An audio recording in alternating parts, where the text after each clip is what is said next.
My name is Thea Mercer. I'm 34 years old, and I showed up 10 minutes early to my parents' 35th anniversary dinner, and still walked in after the dessert plates had been scraped clean. My mom smiled at me across the wreckage of a finished meal and said, "Oh? You're late. Cover the bill, will you?" My sister laughed into her empty champagne glass. "Still as clueless as ever. How could you be late?"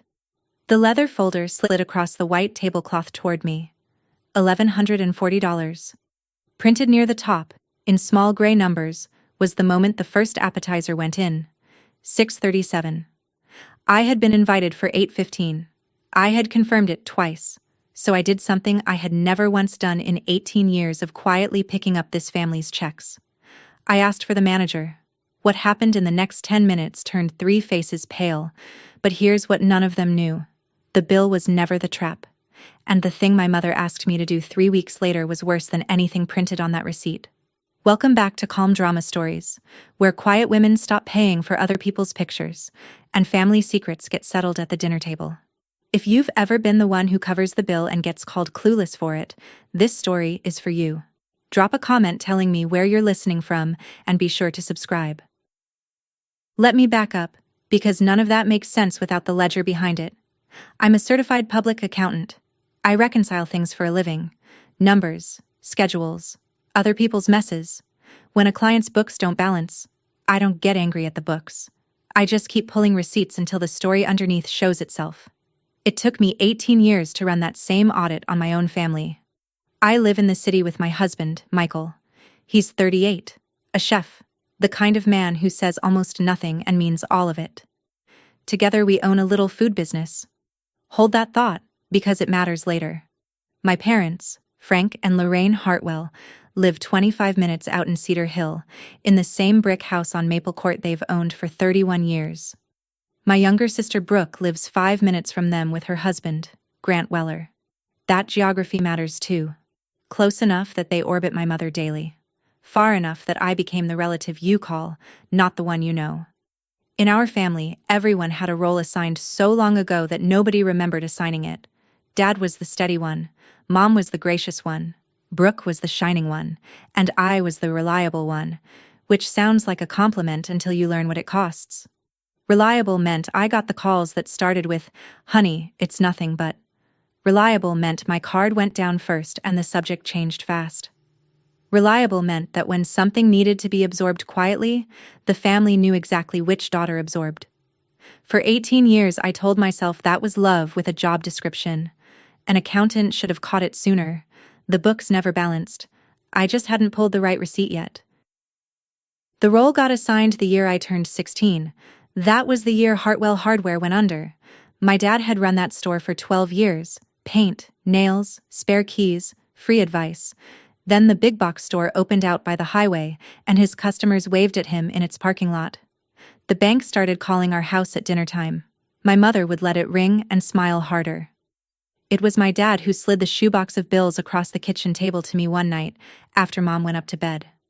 "You're good with this stuff," he said. "I can't tell anymore which ones are screaming." So at 16 I sorted them.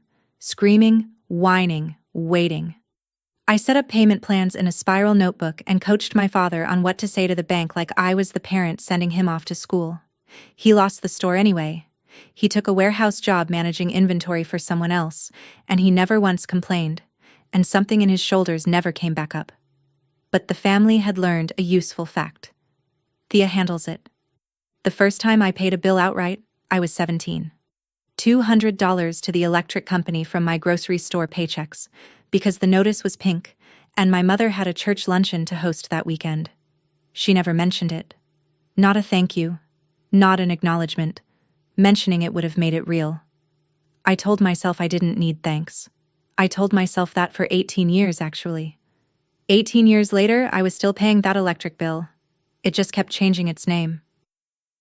To survive in my mother's house, you had to understand that Lorraine Hartwell lived by one commandment, and it wasn't in any Bible: how it looks. She'd been a dental receptionist for 30 years, front desk, first face, and she ran our family the same way. Whatever happened in the back rooms, the waiting area stayed immaculate. Her thank you cards went out within 48 hours, in navy ink, never black. Her Christmas photo was staged in October. And through every year of the store dying and the warehouse job and the pink notices, my parents kept their membership at the Cedar Hill Country Club because the Hartwells had always belonged, and belonging was the whole point. I was 19, home from college, when I finally asked the question out loud. Dad had just picked up a Saturday shift. Mom was addressing envelopes for the club's spring gala. I said maybe the club dues could wait a year, that it was okay to just be normal for a while. My mother set down her fork like it was made of glass and looked at me the way you look at a stain. We don't talk about money at this table. That was the whole conversation. Not anger. Anger would have acknowledged something. Just the rule. Laid down flat. The way you'd close a window. It took me years to understand what that rule was actually for. It sounded like manners. It functioned like a muzzle. Because in a family that never talks about money, nobody ever has to ask who's paying. There was one thing that table never learned. Silence isn't free. Somebody is always paying for it. My sister Brooke, 30 years old, married the picture. Grant Weller worked in finance. That's how he always said it. In finance. The way you'd say in Congress. And from the outside, they were the frame my mother had been waiting her whole life to hang. The leased BMW. The wedding with 200 guests and a champagne wall. Brooke's part-time marketing job that mostly produced photos of Brooke, tan and laughing, captioned with the word, blessed. At Sunday dinners, Grant talked about markets the way weathermen talk about fronts moving in, and lately he'd started mentioning a lake house they were eyeing. I want to be fair to my sister, because this story bends around her later. My parents did not love Brooke 1 ounce more than they loved me. I believed that then, and I believe it now. What my mother loved was the version of our family that Brooke photographed well. Brooke wasn't the favorite child. She was the useful evidence. And me, with my sensible car and my quiet marriage and my job that sounded like a nap, I was the family's off-camera expense. Here's the thing they forgot about accountants, though. We noticed variances.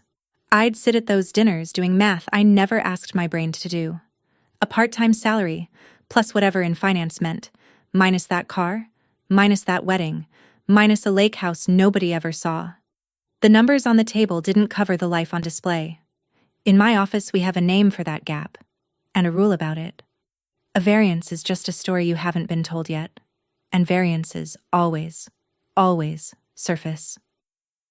Now the part of the ledger my family never read. 11 years ago, when I was 23, and a year into my first accounting job, a diner on 5th Street hired me to do their books. The Bluebird. Cracked vinyl booths, a neon bird missing half its glow, and a 27-year-old cook named Michael Mercer who had taken over the place from his retiring boss the year before and was drowning in it. I went in to organize receipts. I stayed because of what I found in them. The Bluebird wasn't failing. It was bleeding from 3 small cuts nobody had noticed, and the food was worth saving. Michael worked 17-hour days and fed half the neighborhood at cost. My grandmother, Nana June, had died the spring before and left me $10,000 with a note in her wobbly cursive. Use it on something that feeds you. I've never been struck by lightning, but I imagine it feels like the night I did this math. I put in that $10,000 plus $18,000 of my own, every dollar I'd saved since I was 16.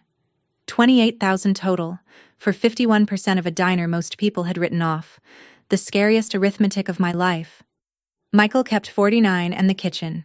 I took the books, the lease, the debt. We fixed the 3 cuts. The Bluebird lived, then it worked, then it quietly thrived. 3 years after that, I married the cook.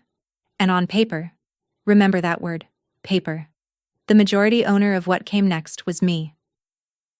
What came next took 8 more years of flat-top burns and quarterly panic, and its name was Juniper. Downtown, white tablecloths, low amber light, a wine list Michael argued about for a month. We opened it 3 years ago under our company's name, Blue Stem Hospitality. Blue Stem after the prairie grass, because it holds the soil no matter what the weather does. Every food writer in town covered that opening. I mailed my family invitations on thick cream cardstock, hand-addressed, the way my mother taught me. I called too. My mom said it sounded lovely, but the member guest tournament was that weekend, and you can't just skip the member guest.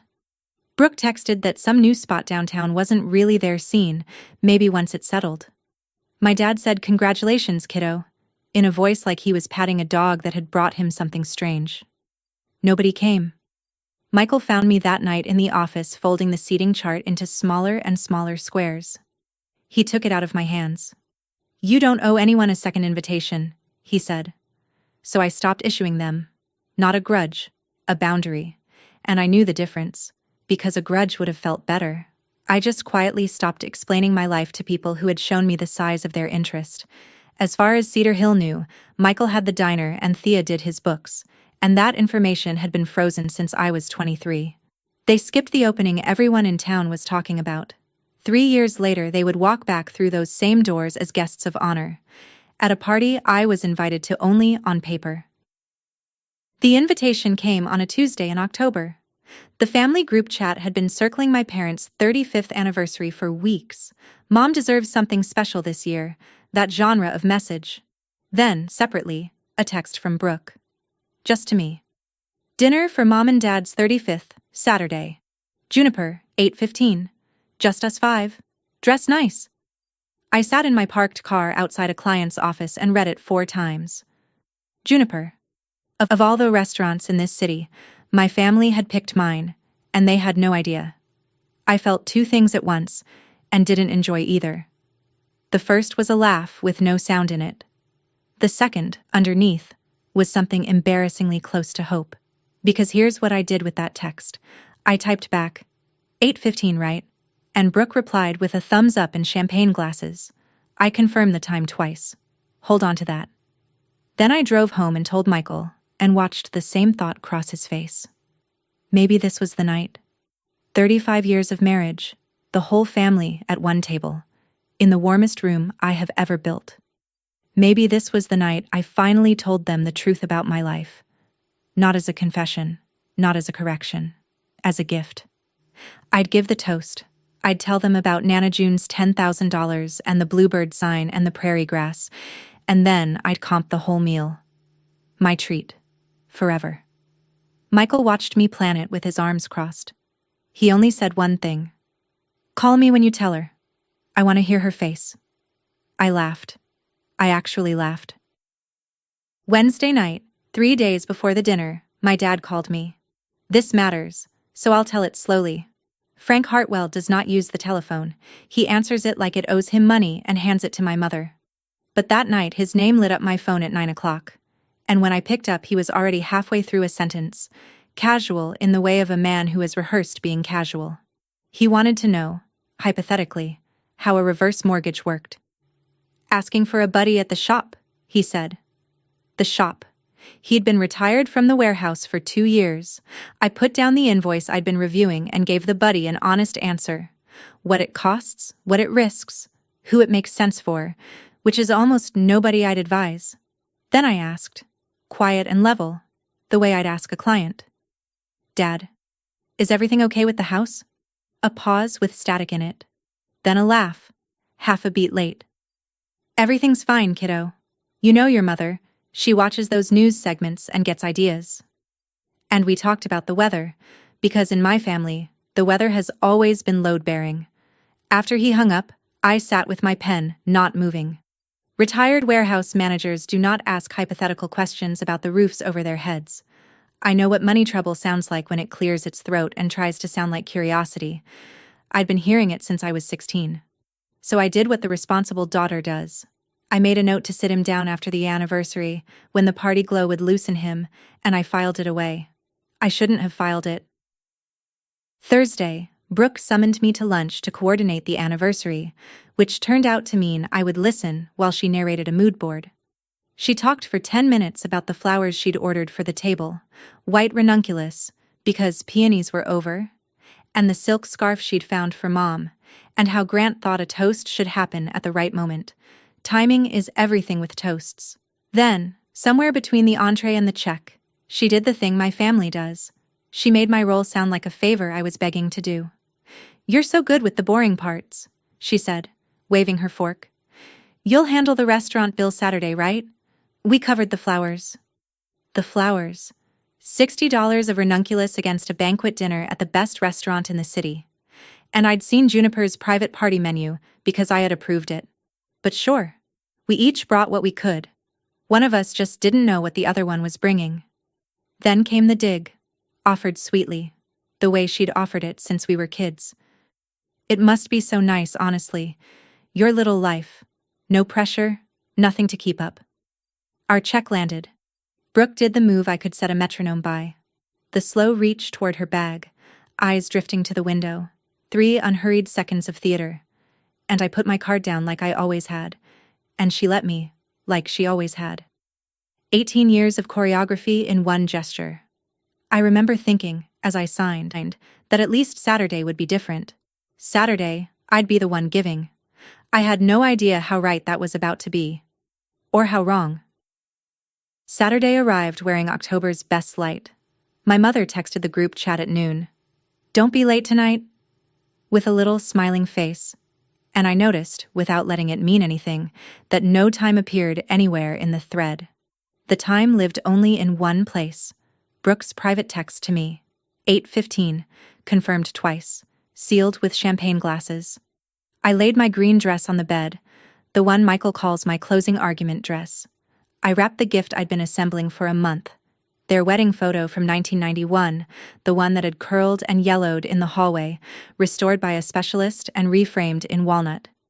In the photo, my mother is 26 and laughing with her whole face, and my father is 28 with his arm around her like he can't believe his luck, and nothing about how it looks is arranged.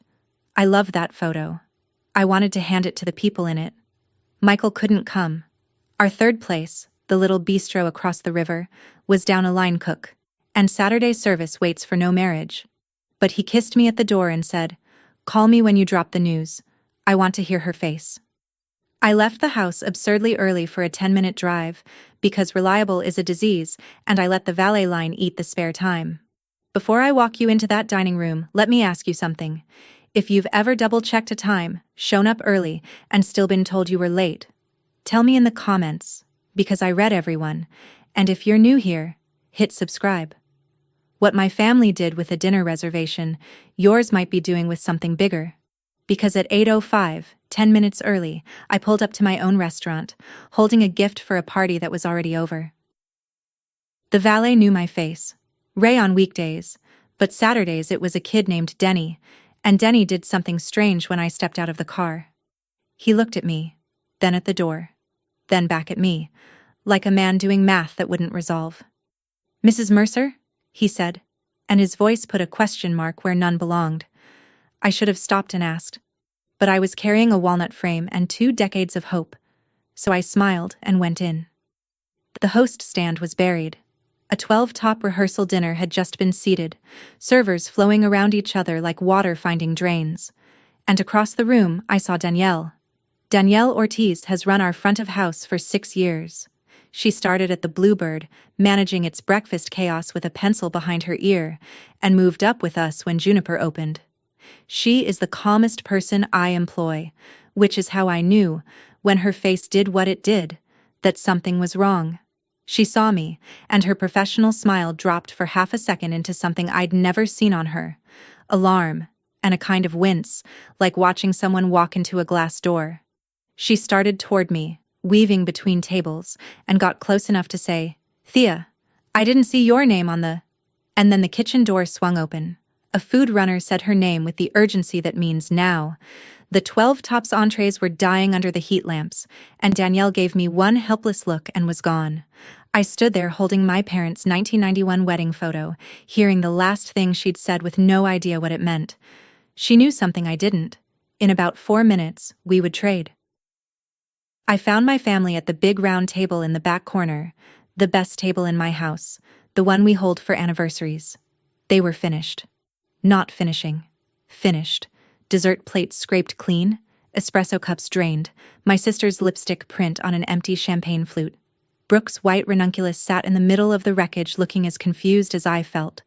4 chairs showed the comfortable sprawl of people 2 hours into an evening. The 5th chair, mine, stood untouched. And I noticed, the way you notice a missing stair, that there was no place setting in front of it. No napkin, no silverware, no glass. My mother looked up, and her face did something I will spend years trying to forget. It lit with genuine, unhurried pleasure, the hostess spotting the last guest. "Oh? You're late," she said, warm as anything. "Cover the bill, will you?" A ripple of laughter went around the table, the padded kind that furnishes a joke that isn't one. Brooke didn't even look up from her phone. Still as clueless as ever. "How could you be late?" Grant leaned back, 2 buttons open, and slid the leather check folder across the tablecloth toward me with one finger, the way you'd push a plate toward a dog. My dad was the only one who met my eyes, and then the only one who couldn't. I stood there in my closing argument dress, holding their wedding photo in walnut, and I looked at that bare stretch of tablecloth in front of my chair. You don't forget to set a place at a family dinner. Someone tells the server not to. There was no place setting at my chair. Because you don't set a place for someone you decided not to feed. I sat down in the chair with nothing in front of it and set the gift beside me, and 18 years of training reached for that leather folder on autopilot. I even had my thumb on my card. Then I saw the numbers. Whoever printed the check had left the kitchen timestamps on, the way our system does for large parties. First item fired at 6:37. Oysters, 2 orders. Champagne, 6:58. The good bottle. Entrees away at 7:15. Dessert, 7:52. The entire evening, 35 years of marriage, toasted and plated and celebrated, sat printed on one strip of paper, and every minute of it was over before 8. My invitation said 8:15. I had it in writing. I had confirmed it twice, and been confirmed twice, with a thumbs up and champagne glasses. I did the only thing I know how to do when numbers tell a story people won't. I read it again. 6:37 doesn't happen by accident. A party of 4 doesn't get seated 90 minutes before the 5th guest by a scheduling slip, not when the 5th guest has the time in writing. The reservation was made for 6:30. Mine was the only 8:15 in the building. I looked up from the check and around the table, one face at a time, the way I go down a column. My mother, radiant. Brooke, bored. Grant, watching me with his arms crossed and something patient in his mouth. My father, studying his coffee spoon like it had scripture on it. And the understanding arrived whole, the way a balance does. They didn't invite me to dinner. They invited me to the check. I want to tell you, I stood up right then and delivered the speech 18 years had earned. I didn't. What I did was watch my father reach for his water glass. It's a small thing, a man reaching for water. His shirt cuff pulled back as his arm extended, and I saw his wrist, and the room went a little quiet in my ears. Bare. My father's wrist was bare. You have to understand, Frank Hartwell has worn the same watch since before I could read. A steel Hamilton, bought the week he opened Hartwell Hardware, back when the future had his name on the sign. When the store went under, he sold the shelving, the register, the sign itself. He kept the watch. He wore it through every warehouse shift for 16 years, wore it fishing, wore it to my wedding. My whole life, that watch was the one thing he owned that the world hadn't repossessed. And tonight, there was only a pale stripe of skin where 30 years of it used to sit, white against his tan like a scar that hadn't decided what to be. He caught me looking. His hand came off the glass and his cuff came down. One smooth, practiced motion, and his eyes went anywhere else. My anger didn't disappear. It just moved over and made room. Because a man doesn't take off a watch like that. A man surrenders it. Somewhere between the reverse mortgage question on Wednesday and this table on Saturday was a story nobody was telling me, and it was wearing my father's tan line. So I made a decision, sitting in front of no place setting. The old Thea would pay, drive home, and cry in the garage with the engine off. I stayed in the chair. Somebody at this table was drowning quietly. And for once, it wasn't me. If you want to see my mother truly come alive, give her an audience. It took her about 90 seconds to find one. 2 tables over, being seated with menus, were the Pattersons, Bill and Sandra, Cedar Hill Country Club, the couple whose Christmas letter my mother had been quietly competing with for 2 decades. My mother's spine found 2 new inches. The voice changed registers, from family warm to reception desk bright, projecting just enough to carry. Sandra, look at this. The whole family, celebrating us. 35 years. A wave like a parade float. Sandra Patterson waved back, mouthed congratulations, admired the flowers from a distance. And my mother gestured around the table at the empty plates, the drained flutes, the daughter who had just arrived to a finished meal, and presented it all as bounty. Our girls insisted, she told the room. Nothing's too much for family. I watched her do it, and for the first time in my life I saw the machine instead of the woman. The performance wasn't vanity. It was maintenance. It was a payment on a mortgage I couldn't see yet, made in the only currency she trusted. I leaned toward my dad while she performed, and I asked it quietly, under the room noise, one professional to the man who'd once slid me a shoebox. Dad, everything good with the house? His mouth opened, and my mother, without turning her head an inch, without letting 1 watt drop from the smile she was aiming at Sandra Patterson, said it through her teeth, in the voice she reserved for the back rooms. We don't talk about money at this table. Funny thing about that rule, I'd heard it my whole life, and it had only ever silenced one person, the one paying. The server came to clear the last dessert plate, and Grant decided the moment had ripened. He tapped the leather folder twice, a little drumroll, and smiled at me with all the warmth of a term sheet. 11:40. All in. You got this, right? We covered Mom's flowers. Brooke lifted her empty flute for a toast that had already happened. To Mom and Dad, 35 years. And the table laughed and echoed it. Glasses of nothing raised all around, and the laughter slid over me the way it does over staff. I have watched guests laugh exactly like that past a busser holding a tub of their dirty dishes. That's what I was at this table. Staff, in a good dress. I looked down at the check one more time, not because the number scared me. $1,140 is a Tuesday at Juniper. But because I wanted to memorize the shape of the evening printed there. Oysters at 6:37. The good champagne at 6:58. Entrees at 7:15, dessert at 7:52, and a daughter due at 8:15, arriving early with a gift in walnut to find the party eaten and the folder waiting. Every family has a language. This receipt was mine translated into ours. I closed the folder, set it flat on the tablecloth, and kept my hand on it, and I felt my voice come out level in a way that had nothing to do with calm and everything to do with a decision cooling into place. Is Danielle on tonight? My sister rolled her eyes so hard I heard it. You need a manager to pay a bill? She was right, actually. She just had the sentence pointed the wrong way. I wasn't there to pay it. Danielle crossed my dining room the way she does everything, like the floor owes her rent, and then she saw the seating arrangement, me at the finished table, behind the leather folder, and I watched 6 years of history assemble the whole picture in her face before she reached us. She could have made it awkward. She's too good for that. She stopped at my shoulder, folded her hands, and addressed me in the voice she uses for critics and health inspectors, warm and bulletproof. Mrs. Mercer, I am so sorry. The reservation came in under Weller, party of 4. I had no idea this was your family's table. Had I known, we would have taken care of everything from the start. The room kept its noise, but our table lost all of it. I felt the silence land differently on each chair. And I said the sentence I had never once, in 18 years, allowed myself to say, and I said it quietly, because loud would have been for them and quiet was for me. It's all right, Danielle. Put it on the house account, the owner's table. What happened to their faces happened in 3 different languages. Grant's phone, which had been lying face up beside his espresso cup all night, turned over with a small clack, and his tan went with it. Brooke's empty flute stopped halfway to a toast that no longer existed, her mouth still holding the shape of a joke. And my mother's smile stayed exactly where Sandra Patterson could see it, while everything behind it left the building. 3 pale faces, 1 preserved smile.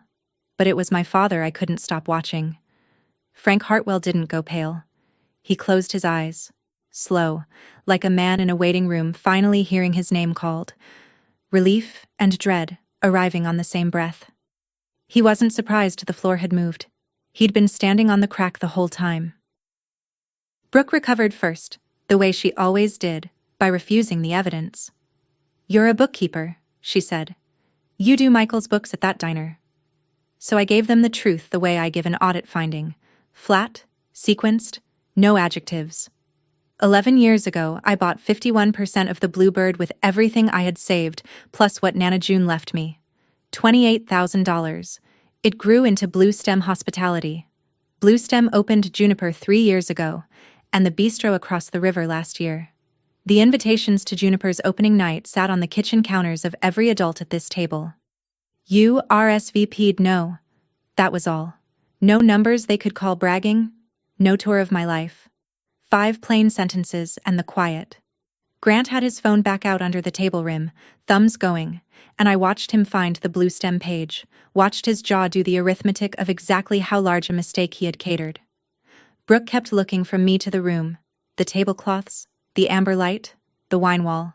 Like furniture would contradict me. And then, my mother finished recalibrating, and I got my first look at how Lorraine Hartwell processes checkmate. Her chin came up. Her eyes went wet and bright and aimed. And in a voice pitched perfectly to sound brave, the voice of a woman rising above an injury, she said, "So you sat there and let us celebrate. And then you, in front of the Pattersons." A beat. And the sentence found its true shape. "Why would you humiliate your family like this, Thea?" And there it was. In my mother's ledger, the crime was never the trap they'd set me. The crime was that it had been witnessed. Nobody lingers over a comped meal they meant to stick you with. Within 10 minutes, my family was performing its goodbyes. My mother kissed the air beside my cheek for the benefit of the room, told the Pattersons the girls had spoiled them rotten, and steered for the door with her chin at gala height. It was my dad who slowed. In the parking lot, under the valet lights, he caught my elbow, and up close he looked like a building with the load-bearing wall gone. "The 8:15 thing," he said, barely moving air. "That wasn't your mother, honey. Grant set the time. Said it'd be smoother." Smoother. I stood there holding the word. Smoother meant present for the bill and absent for the evening. Smoother meant my chair with no place setting, my name attached to the check and nothing else. And under the word, something colder was moving, because you don't need smoother unless the check itself was the problem. Unless nobody else at that table could catch it. My dad's mouth was still working. "Thea, honey, listen, there's something..." And from the dark, my mother's voice arrived like a hand on a shoulder. Sweetness stretched over steel. "Frank, it's cold." He straightened. Whatever had been climbing out of him turned around and went back down. He gave my elbow one squeeze, the same squeeze from the shoebox nights. I'd have known it blind. And walked to the car, and I watched my father cross that parking lot with his shoulders set like a man carrying a suitcase no one else could see. I stood next to the gift I'd never given, in front of the restaurant I owned, and understood that I had gotten every answer tonight except the one that mattered. Smoother for whom? It took my mother less than 48 hours to get her version into circulation, and her version was a masterpiece. By Monday, my phone was ringing with ants. The story going around the family did not contain a 6:30 reservation, a fifth chair with no place setting, or a leather folder traveling across a tablecloth. In my mother's cut, Thea had money all along and hid it from her own family. Can you imagine all those years letting your parents worry? And then she chose their anniversary, in front of the Pattersons of all people, to spring it. Aunt Carol got me at my office line, her voice soft with borrowed grief. "Your poor mother cried all night, sweetheart. Was the little show necessary?" The little show. I sat with the phone against my ear, looking at a client's clean, honest, reconciled ledger, and I felt the old reflex wake up and stretch. I knew exactly how to fix this feeling. I'd been fixing it since I was 17. You buy the piece, you write the check, or the apology that works like a check, and the temperature drops. And everyone gets to keep their version, and the cost quietly posts to your account. I actually drafted the text. "Mom, I'm sorry that the night went the way it did. I never meant." My thumb hovered. Michael set a cup of tea at my elbow and said nothing, which is his loudest setting. And I looked at that apology the way I'd look at a suspicious invoice, and I asked it my professional question. "What, exactly, are we paying for here?" I deleted the draft. I want to pause here, because I know some of you are yelling at me to call those ants back with the truth. I get it. But if you've ever watched your own story get rewritten by the person who wronged you, you know why I went quiet instead. Comment The Ledger if you've been there. And subscribe, because what my dad carried into my diner that Thursday broke this whole thing open. I had bought the piece for 18 years. It never once stayed bought. Tuesday afternoon, my sister walked into my accounting office without an appointment, and I almost didn't recognize her. Brooke curates herself the way museums curate wings, and the woman in my doorway had mascara shadows and a coat buttoned wrong. She sat down across my desk, in the client chair, and I understood this was the first time in our adult lives she had ever come to me. Then the picture cracked all the way through. Grant lost his job 4 months ago, she said. Not restructured, not consulting. Walked out with a box, from a brokerage that did not send references. The BMW was 2 payments behind on a lease they should never have signed. The cards? She looked at the ceiling and set it to the light fixture. 61,000, and the number had been growing in the dark like a mushroom because Grant kept saying one good quarter would fix it. And there was always a reason this quarter wasn't the one. The lake house talk was for my parents. The dinner was Grant's design. Juniper or nothing, he'd said, because the Pattersons' daughter had posted from Juniper, and if they were going to be seen celebrating, it had to be there. And they could not pay for it, Thea. We could not pay for dinner. So he set my arrival for the ending, present for the bill, absent for the evening, smoother. She asked for the thing I knew she'd come to ask. Just float us 1 month.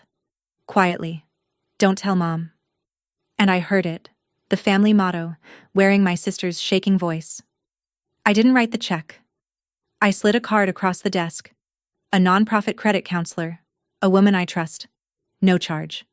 And said, Bring Grant. Bring the real numbers. Then we talk. Brooke stared at that card like it had slapped her and left without it. Thursday morning, my father came to the Bluebird alone. I was in the back office when Danielle texted me, Your dad's at the counter. And when I came out, he was on seat 4. The cracked one he didn't know I'd never fixed out of superstition, drinking black coffee like the last 30 years hadn't happened. He didn't do small talk. He unfolded a paper from his jacket, smoothed it flat on the counter, and turned it so it faced me. And my chest did something I'm still not sure I've undone. Bank letterhead. Notice of default. A second mortgage on the house on Maple Court. $86,000, taken 6 years ago. A signature I recognized and one I barely did. Behind on payments. $9,200 past due. 30 days to bring it current, or the process everyone knows the name of begins. I asked the question in order, like an intake form, because order was all I had. Where did it go, Dad? He counted it off on his fingers, quiet, like a man confessing to weather. The club. Every year they couldn't afford it. Because your mother. And he stopped. And restarted. Brooke's wedding. The part that made it look the way it looked. 25,000 into Grant's sure thing, 2 years ago, gone where sure things go. The roof? The real kind of problem? The only honest item on the list. And the watch? He said it before I could ask, staring into his coffee. Pawn shop out on Route 9, $900. It covered a piece of last month's payment. Your mother doesn't know the letter came, he said. Thea. Don't tell her I told you. And there it was again. The only thing this family ever asks me for. My money and my silence.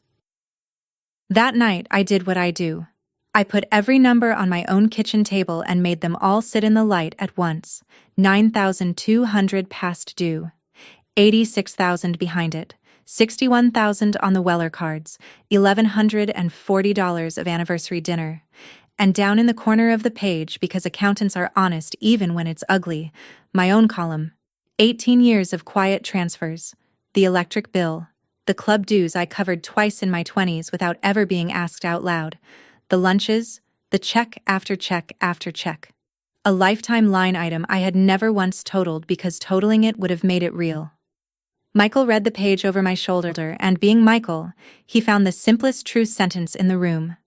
Blue Stem could wire the 9-2 tomorrow. Nobody would feel it. He was right. That's what stopped me cold. Nobody would feel it. The letter would vanish. My mother would never know. My father's shoulders would come up an inch.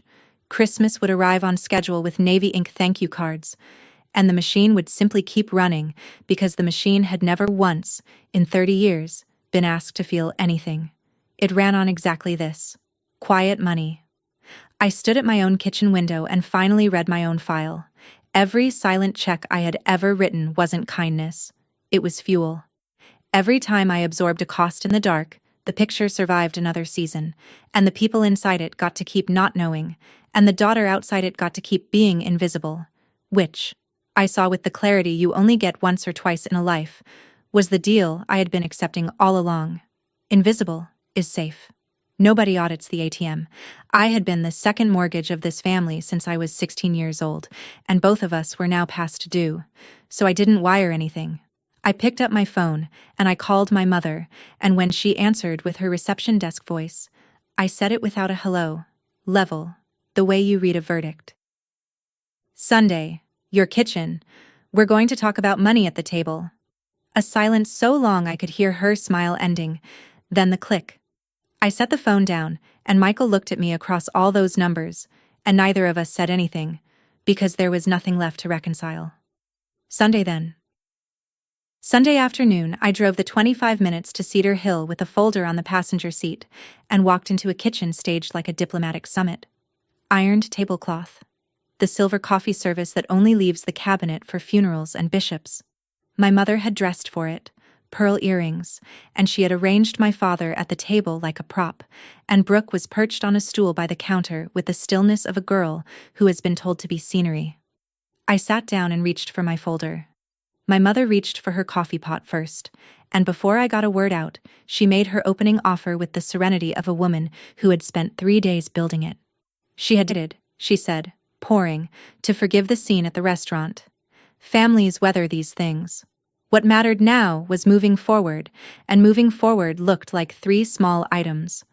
I would take care of your father's little arrears. She said it exactly like that. The little arrears, as if it were a stain on a jacket. Quietly, of course, this week, before the 30 days ran out. She knew about the letter. She'd known the whole time. Item 2. A note to the Pattersons. Something gracious, smoothing over that unfortunate evening. And item 3. She set down the pot and smiled at me with what I genuinely believe she felt as love. We never speak of any of this again. Any of it. The mortgage, the dinner, the restaurant, the whole unpleasant chapter. And then, she said, Christmas like always. Family like always. There it was. The whole shining package. Everything I'd wanted since I was 16, wrapped and priced. All I had to do to buy it was disappear again. I didn't open the folder. Instead, I asked the question I had never once thought to ask in 34 years, and I asked it gently, because I actually wanted the answer. Mom, who taught you the rule? She blinked. What rule? No money talk at the table, the picture first. Who taught you? And something happened in my mother's kitchen that I had never seen. The hostess flickered. For a second, just one, nobody was performing.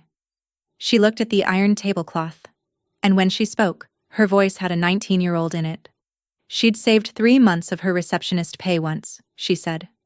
Bought her mother a good wool coat, camel, from Hendrick's downtown, the kind the doctors' wives wore. Her mother drove it back to the store the next morning and returned it for cash.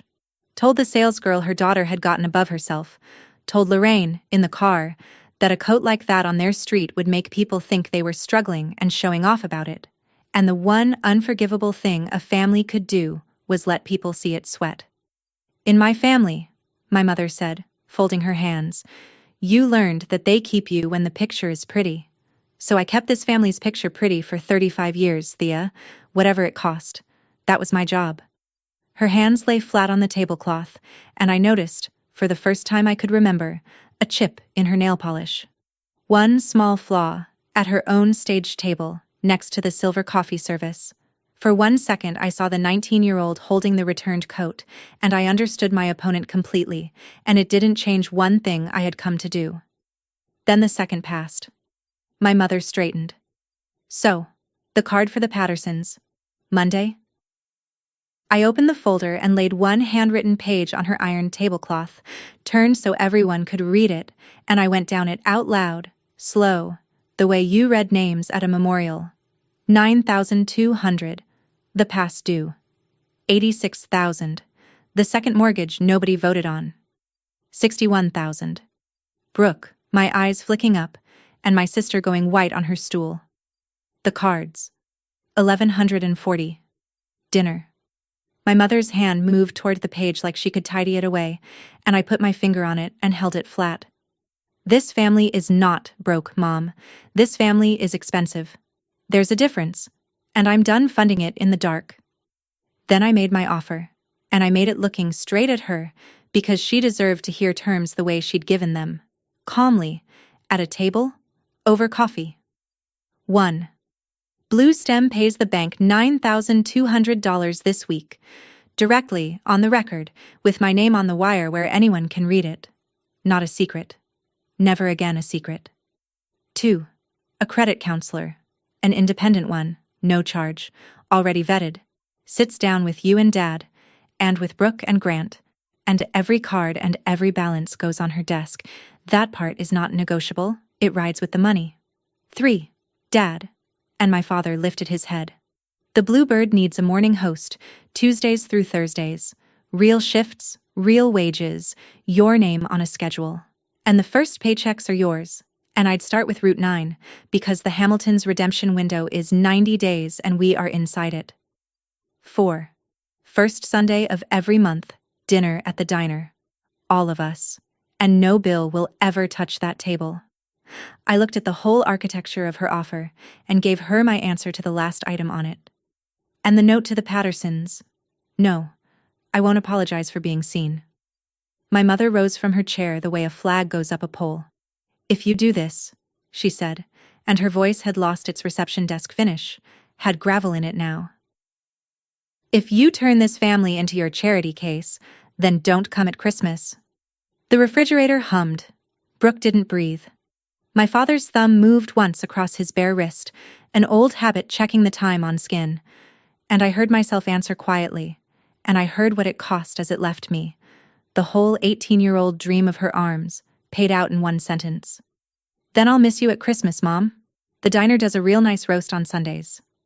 You spend your whole life buying a seat at a table. Nobody tells you that you can build one. My mother left her own kitchen. She walked down the hall with her spine at gala height, and her bedroom door didn't slam. It clicked, softly, which somehow was worse. A slam is a sentence. A click is a verdict. The three of us sat in the wake of it, in a kitchen that smelled like coffee and starch. And for a long moment the only sound was the refrigerator and the little clock over the stove that has run 4 minutes fast since the 90s. Then my father cleared his throat, and Frank Hartwell, 63 years old, asked me the first question of his new life. This morning shift, he said, Tuesdays. Do I get one of those aprons with the Bluebird on it? I said yes, and my voice only broke a little on it. He nodded like a man accepting terms he'd read carefully, and both his hands stayed wrapped around his cold cup, and his shoulders. I watched it happen, came up 1/2 inch. From the stool, so quietly I almost missed it, my sister spoke to the countertop. That counselor, does she do evenings? A breath. Grant gets proud before 5. I told her evenings could be arranged. I gathered my page of numbers and left the counselor's card on the iron tablecloth, square in the middle, where the coffee service had been. On my way down the hall, I stopped at the bedroom door. 1 second. My hand came up, and I saw it hover there, 17 years old, holding a pink notice, ready to knock and make it all quiet again. I put my hand back in my pocket and walked to the car. Some doors you leave shut. You just make sure yours stays open. 6 weeks then. The wire went out Monday morning, $9,200. My name printed plainly in the memo line, and the bank confirmed the account current by Thursday. On the record, in the light, boring as a receipt. Which was the entire point. The counselor got the Hartwell file and then, 2 weeks later, the Weller file. Her first appointment with my sister Grant sat in the parking lot for 40 minutes before he came in. Brooke told me this herself, over the first honest coffee we've had since childhood. But he came in. The BMW went back. They're a one-car family now, in a smaller apartment with a $61,000 plan taped inside a kitchen cabinet. 4 years long, and my sister, who once narrated mood boards at me, stirred her coffee and said, "Turns out I was the clueless one." She said it dry. We both let it sit. My father worked his first Tuesday in a bluebird apron and found out the regulars remembered Hartwell hardware. One of them still had a key he'd cut in 1998. And Danielle says he tells terrible jokes and refills coffee like it's a sacrament, and that he hasn't stood that straight in years. His third paycheck, he drove out Route 9 alone. He came back with the Hamilton on his wrist, where the pale stripe used to be, and he never said a word about it, and neither did I. Some accounts you let a man settle himself. And my mother sent a Thanksgiving card. Navy ink, perfect slant, no apology anywhere on it, because the woman is who she is. It said the weather had turned, and the club was doing a smaller gala this year, and, in the last line, the only sentence that mattered. "Your father seems well?" Aunt Carol reports that at the club, the story now features my daughter, the restaurateur. The picture survives. It just doesn't bill me anymore. The third first Sunday of the month, the long table by the Bluebird's front window was set for 6. It always is. That's the rule I never say out loud. On the wall by the register, in its walnut frame, hangs the 1991 wedding photo I never got to give them at Juniper. My mother laughing with her whole face, the gift that finally found its table. My dad worked the room in his apron even though it was his night off. Brooke came early, my sister, early, carrying a salad she'd made herself, and Michael put it on the table between his roast and the good bread like it belonged, because it did. Grant came too. Quieter these days, learning the difference between small talk and small print. At 7 minutes past 6, the bell over the door rang. My mother stood in the doorway of a diner she had never once entered in 11 years, in her good coat, chin exactly where it always is. Nobody made it a moment, which is the kindest thing a family can decline to do. She sat down at the empty place, set, like always, napkin and silverware and glass, because at my table every chair gets a setting whether or not you believe the person is coming. She ordered the meatloaf. She ate all of it. And somewhere between refills she looked at my father laughing behind the counter, steel catching the light on his wrist, and said the only sentence she's ever going to say, which in my mother's currency is a full confession. "Your father's watch looks nice." Toward the end, one of the regulars called over, joking, asking who's picking up the tab for the big table. I looked around at all of it, and answered him. "It's on the house, it always was." Here is what 18 years of paying quietly finally taught me. Love that has to be purchased isn't love, it's rent. And the only table worth sitting at is the one where nobody ever slides you the bill for belonging. That's my story. One dinner timed to the minute, one bare wrist, and a kitchen table where I finally said the quiet numbers out loud. If you're the one who always covers the bill, take this as your sign, help in the open, or not at all. Share this video with someone who pays in silence. Drop a comment, hit subscribe, and I'll see you in the next one.